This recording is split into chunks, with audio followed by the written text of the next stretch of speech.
ហើយថ្ងៃឧបោសថសិលនេះក៏អត់មានអីនិយាយក្រៅអំពីសិលដែរញោមឲ្យញាតិញោមយល់អំពីអត្ថប្រយោជន៍នៃសិលពីព្រោះជីវិតរបស់យើងនេះសំខាន់ណាស់ញោមដំបូងដៃក្នុងនាមញោមជាពុទ្ធសាសនិកជាអ្នកកាន់នៅពុទ្ធសាសនា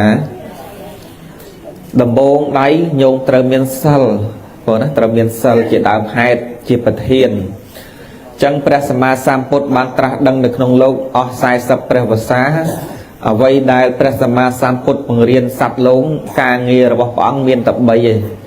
បរិញ្ញាសិលបរិញ្ញាសមាធិបរិញ្ញាបញ្ញា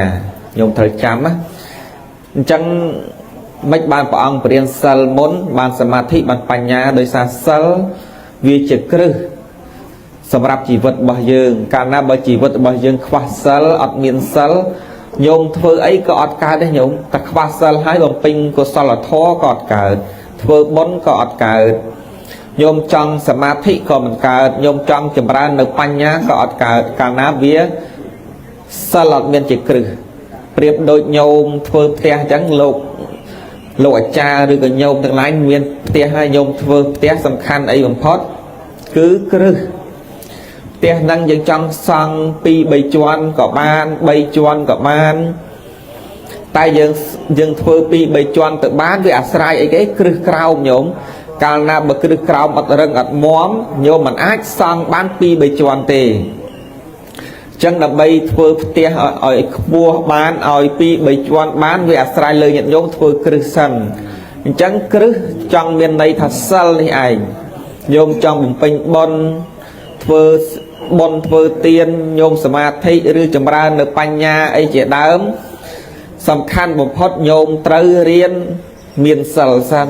សមាទានសិលសិនឲ្យមានសិលសិនពីព្រោះសិលឲ្យដឹងថាគុណប្រយោជន៍នៃសិលវាសំខាន់សម្រាប់ជីវិតរបស់យើងញោមជីវិតរបស់យើងទៅមុខទៀតយើងចម្រើនសេចក្តីល្អយើងធ្វើនេះធ្វើនោះយើងត្រូវមានសិលជាប្រធានមានសិលជាដើមហេតុសិនញោម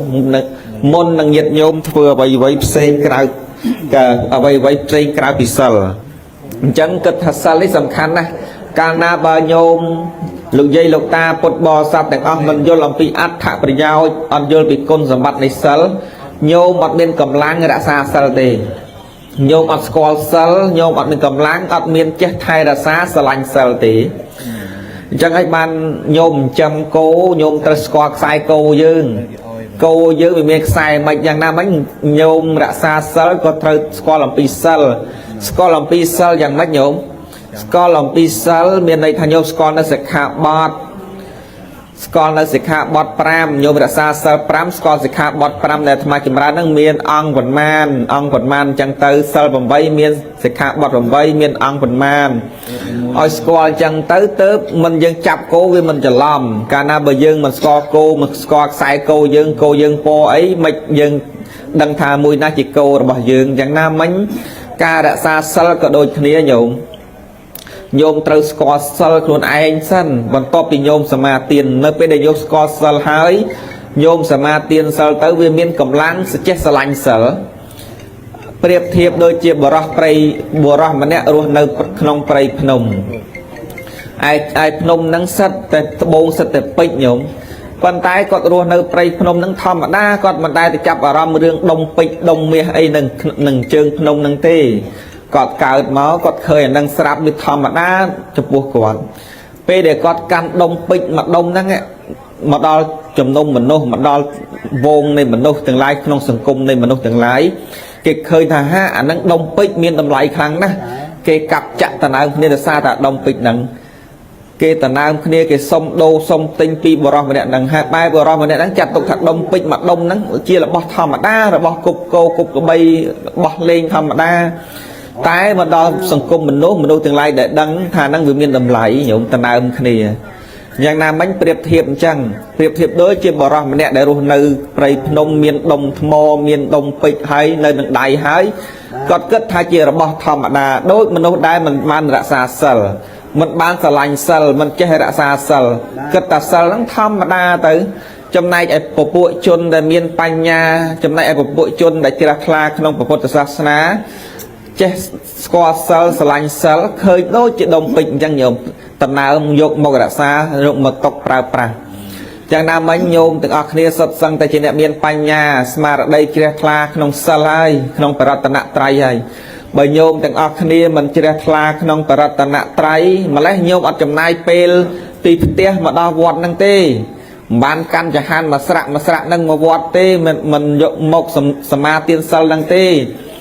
ដោយសារតែញោមជឿបុណ្យជឿបាបជឿសទ្ធារបស់ញាតិញោមជឿនៅសិលមកសមាទានសិលឲ្យទៅដល់ថ្ងៃសិលញាតិញោមគិតគូតាំងពីល្ងាចថ្ងៃហ្នឹងព្រឹកហ្នឹងអញមកសិលគិតអញ្ចឹងតាមពីល្ងាចគិតថាអីដោយសារយើងជ្រះថ្លាយើងជាអ្នករក្សាសិលឲ្យយើងរក្សាសិលឲ្យស្រឡាញ់សិលអញ្ចឹងញោមព្រះលោកសម្ដែងថាការបុគ្គលដែលគួរស្រឡាញ់សិលឲ្យផ្ញើស្មើដូចជាកែវភ្នែកមានបរោះម្នាក់ញោមមានបរោះទេសៈដែលជាអ្នករក្សាសិលថ្ងៃមួយព្រះរាជាទ្រង់សោយរាជសម្បត្តិនៅក្នុងនគរលង្កាទ្វីបទ្រង់ឃ្លានសោយសត្វទទាអង្គញោមព្រះរាជានឹងឃ្លានចង់ឆាន់ចង់ហូបនេះចង់សោយសាច់ទទាអង្គអញ្ចឹងលោកជាអ្នកមានសិលជាអ្នកមានសប្បុរសធម៌គិតថាអញឃ្លានសាច់ទទាអង្គធ្វើម៉េចបានស៊ីដល់ពេលធ្វើម៉េចបានស៊ីអញ្ចឹងទៅចុះបើអញប្រាប់គេប្រជានរាស្ត្រនៅទីនេះនឹងរឹតរៀតរោសត្វទទានឹងអស់ច្រើននៃយោជដើម្បីចាប់យកមកឲ្យអញស៊ីប្រកាសជាពាយប្រកាសជាសម្លាប់ជីវិតគេអញ្ចឹងគិតមិនហ៊ានប្រាប់ទេຕົកលាក់ក្នុងចិត្តអត់ទ្រាំដោយសេចក្តីឃ្លានញោមគាត់អត់សេចក្តីឃ្លានគាត់ចង់ហូបសត្វទទានឹងចង់សោយព្រះរាជានឹងទ្រាំអស់រយៈពេល3ឆ្នាំទ្រាំអស់រយៈពេល3ឆ្នាំថ្ងៃមួយគាត់សួរទៅអាមាត្យថាតើនៅក្នុងស្រុកយើងនេះក្នុងនគរយើងនេះមានពីណាគេអ្នករក្សាសិលទេមានព្រះអង្គមានទេសៈឧបាសកទេសៈដែលជាអ្នករក្សាសិលបើអញ្ចឹងហៅមកនេះមកហៅមកជួបយើងអ្នកទេសៈយើងឃ្លានយើងចង់តើអ្នកឯងជាអ្នករក្សាសិលប្រកបទេសិលរបស់អ្នកឯងបរិសុទ្ធទេបបិទ្ធព្រះសម្រាប់ទេរាជសិលរបស់ខ្ញុំពិតជាបរិសុទ្ធខ្ញុំរក្សាសិលយូរហើយតាំងពីតូចមកខ្ញុំមានសិលបរិសុទ្ធអញ្ចឹងអ្នកឯងចេញទៅចុះដល់ពេលទេសៈឧបាសកទេសៈនឹងចេញពីរាជវាំងទៅដល់ខ្លោងទ្វារព្រះរាជានឹងបញ្ជាឲ្យនាយអាមាត្យនឹងយកវ័នរស់មួយទៅឲ្យហើយប្រាប់ថាព្រះអង្គចង់ខ្សោយសាច់មាន់ហ្នឹងឲ្យអ្នកឯងធ្វើមហូបធ្វើកាយាមហូបហ្នឹងសម្រាប់ឲ្យព្រះអង្គខ្សោយទេសៈនឹងថាខ្ញុំមិនអាចធ្វើបានទេអ្នកយកទៅឲ្យព្រះរាជាវិញចុះគឺពួកខ្ញុំជាអ្នកឧបាសកជាអ្នករក្សាសិលខ្ញុំមិនកាប់សម្លាប់នៅបាណាតិបាតសម្លាប់សត្វទៀតទេបរោះដែលជាអាមាត្យហ្នឹងទៅទូលព្រះអង្គវិញទូលព្រះអង្គវិញទូលរួចហើយព្រះអង្គឲ្យហៅទេសៈហ្នឹងមកទៀតហៅមកថាម៉េចបានអ្នកឯងមិនស្ដាប់បញ្ជាយើងជាស្ដេចផែនដីទាំងមូលអញ្ចឹងក៏និយាយប្រាប់ថាខ្ញុំរក្សាសិលខ្ញុំមិនអាចកាប់សម្លាប់សត្វបានទេអ្នកឯងមិនស្ដាប់ព្រះវិជារបស់យើងមិនគោរពយើងពីព្រោះយើងជាស្ដេចផែនដីឲ្យអាមាត្យហ្នឹងសេនាអាមាត្យហ្នឹងយកទៅសម្លាប់ចោលយកទេសៈឧបាសកហ្នឹងទៅសម្លាប់ចោលហើយព្រះរាជាហ្នឹង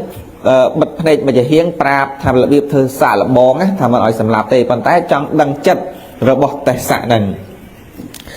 ដល់ពេលយកទៅដល់លៀនយកទៅដល់ទីលៀននៃការបហាជីវិតហ្នឹងញោមគេឲ្យមន់មួយនឹងបដូរជីវិតតើអ្នកឯងព្រមសម្លាប់មន់ឬក៏អ្នកឯងព្រមស្លាប់ទេសៈឧបាសកហ្នឹងញោមមិនព្រមស្លាប់ទេទាញមន់មកដាក់លើទ្រុងដាក់មន់លើទ្រុងហើយក៏និយាយថាយើងមិនអាចសម្លាប់ឯងបានទេយើងជោគចិត្តបដូរជីវិតរបស់យើងឲ្យឯងរស់ដូច្នេះដាក់មន់នៅដើមទ្រុងហើយក៏ឲ្យមន់ហោះទៅមន់វាហើរទៅទុំនៅក្នុងដើមឈើក្បែរហ្នឹងឈ្មោះថាកន្លែងឲ្យអភ័យសត្វមន់ដល់ពេលដំណឹងហ្នឹងទៅដល់ព្រះរាជាថាទេសៈហ្នឹងមិនព្រមសម្លាប់មន់ទេជោគចិត្តបោះប្រឡែងមន់ជោគចិត្តស្លាប់ជីវិតខ្លួនឯងព្រះរាជាក៏ឲ្យអាមាត្យទៅតាមហៅមកវិញចូលក្នុងព្រះនគរក៏និយាយថាយើងមិនមានចិត្តខូខើចង់ស្លាប់អ្នកទេនេះយើងចង់តែសាកល្បងថាអ្នករក្សាសិលហ្នឹងពិតប្រកបអត់តាមពិតព្រះរាជាលោកសាកល្បងចង់ដឹងថាទេសៈហ្នឹង miền sal đã xa sal mình lục thliê bật bật cọt ọt bò sọt ọt đó bên trắng bề chia có prap thay dương clean sạch từ tia năng ở rìa bên bảy năm hai dương trom tại dương tròn soi tè sạ ba sạ tè sạ năng có thay bằng cung lia bề chia hai trên đã đa khâu phía chạy đòn ấy miền bờ ra mà nét lụa sạch từ tia slap đó bên lụa sạch từ tia slap có tình vô mà thưa chẳng han thưa cái da thoai đó bề chia nhung thoai đó bề chia có bán sao từ chẳng chẳng miền này tha bà sắp nở rúa cọt mình sầm lấp thế cho cọt trục chất slap chỉ vật luôn ảnh còn tay cọt bà sắp để slap từ hái tay xạ hái tớp cọt tinh dùng một thứ chẳng hắn rư có dùng một vai đập rì chì rương ấy chẳng ơi mình chạy nhiệt nhôm một của phần này chẳng mà chạy thà nông niêm dân trên nẹ rạ xa sal nhôm trời chết sờ lạnh sal đôi chia tay sạ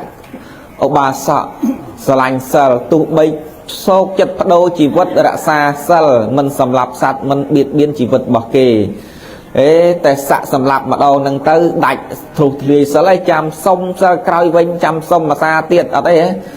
đây vì pro ca slap rư ca thuộc thì rư xịt đây slap này miền nam đòn ca đã xa sal có đôi kia đã xa hay thlu hay đạch hay thlu hay bỏ pìl ở ca tê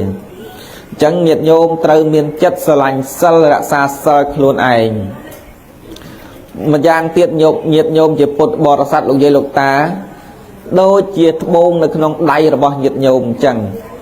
nhiệt nhôm rót ngay căn đông thô mặt đống mà đang chuyện đông thô mà đang chuyện bịch tới chộp đang đầy còn tái chết ta sầm may tha chia là bò là o đặt tam đầy là hô đặt không gặp bao đa là hô còn tái sập bò sắt chôn là prai vì như chôn khơi thà nắng men chuyện đông bịch tê vì chuyện đông thô tại dương được ở kia mình prom tam lô cái riêng tha chuyện đồng pịch dương bạc căn tha chuyện đồng pịchយ៉ាងណាមិញទឹកថេរបស់យើងក៏ដូចគ្នាញោមអ្វីដែលញោមបកាន់មកតាមប្រពៃណីតាមទំនៀមទម្លាប់របស់ញោមកាន់យកតាំងពីក្មេងមកកាន់យកពីគ្រូរបស់ញោមមកត្រឡប់ទៅធ្វើអញ្ចឹងទៅវាគិតតែអញ្ចឹង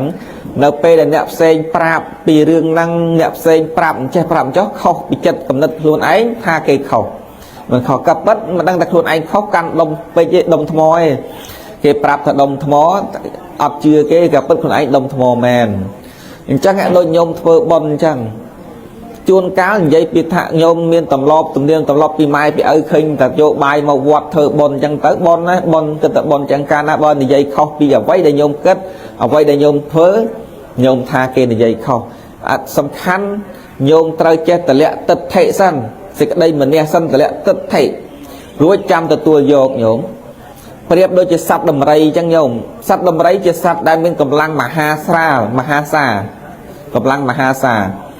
bàn tay nơi đây pe nơi bị túi priên prey dột cái nẹt từ tiệt vía máu hái tròn vía năng chở vạ thòng mùi pe năng sắp đầm rây năng việc khom tiên nhổm việc khom tiên chỉ vạ tiên tới ấp đánh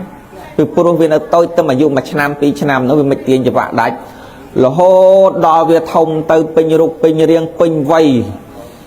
tụ bay chật chẹt mình sai cho bả xong bay chật sai câu môi và phân câu này nó ngay chọp đằng chương viết có vì lên tiền này vì lên từ mục này hai tờ váy ban viên mình từ mốc hai tờ váy ban viên mình tiến vì pro về miền nặng cầm đất tha cho vạ sai chọp chương vì năng việc tiền mà chỉ vật thôi tiền ở đây bàn tay vì ắt kết cao vì viên tôi đo bê về thông tới sai và nó vì ai tiên đánh sao nó tay về kết về chọp nó cầm đất hàng đám cao nó bị tôi nó về tiền đánh chẳng về chọp thằng ánh tiền mà đánh chắc treo tiền giang nam mình bà ca na để việc plak đô hoặc cầm đất vì thà về xạ là bong tiền mà xa tiếp và có chuyện đánh vì pro vì mình xạ là bong nơi chỉ nơi nó cầm đất mày vào việc này việc cắn chọp là hồn chẳng từ chẳng nào mình chẳng priệp thiệp cho nhiệt nhôm này kia nhiệt nhôm thơ bón nhôm trừ thơ bón này trừ chuồn cao vậy để nhôm thơ ai khóc nhí khóc trong tờ lọp thơ thành trắng mạch thạc nhôm khóc chuồn cao khóc mềm chẳng hái ban ở dưỡng đập thô rồi bỏ sập vào rồi ban tràn nhôm đập thô ban tràn tới ai cao nơi bánh nha là bên nhôm cao nơi bánh nhá nhôm chết thơ bón chết đã xa sál chết thơ tiền còn ai đôi cái prap nó nhôm របស់ល្អនៅក្នុងដៃសិលល្អនៅក្នុងដៃហើយយើងអត់ស្រឡាញ់អត់ការពីមានអីទៀតញោមជីវិតរបស់យើងជីវិតយើងមកដល់ប៉ុណ្ណេះ50 60ឆ្នាំហើយជាសាលកិច្ចជាសាលកិច្ចជាកិច្ចចុងក្រោយសម្រាប់ជីវិតយើងរស់នៅញោមជីវិតយើងត្រូវរស់នៅក្នុងភាពចុងក្រោយនេះគេហៅថាសាលកិច្ចជាកិច្ចចុងក្រោយតើញាតិញោមស្រមៃថាញាតិញោមអាចរស់នៅក្នុងផែនដីនេះបានប៉ុន្មានឆ្នាំញោម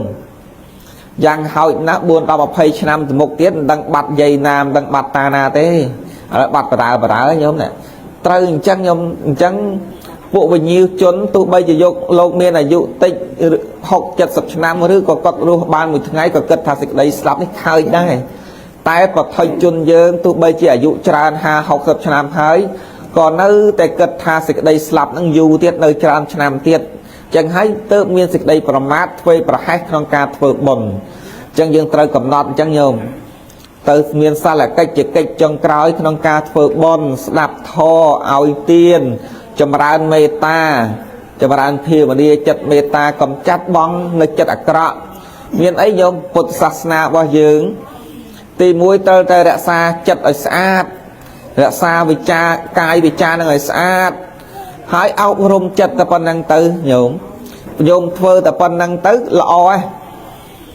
ញោមចង់បានកូនល្អញោមត្រូវតែធ្វើជាគំរូរបស់កូន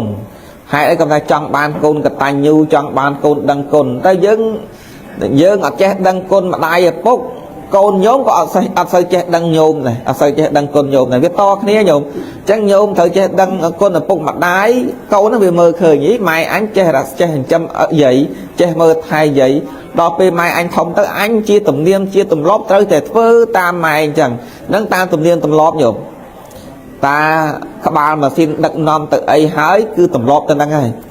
នៅក្នុងវត្តអាត្មាថ្ងៃសិលឡើងមាសកាអត់ពីអាត្មាជាសក្រាចទៅលោកផ្សេងមកត្រូវតែធ្វើអញ្ចឹងឡើងឆាន់ត្រូវចងកវ៉ាត់ពុន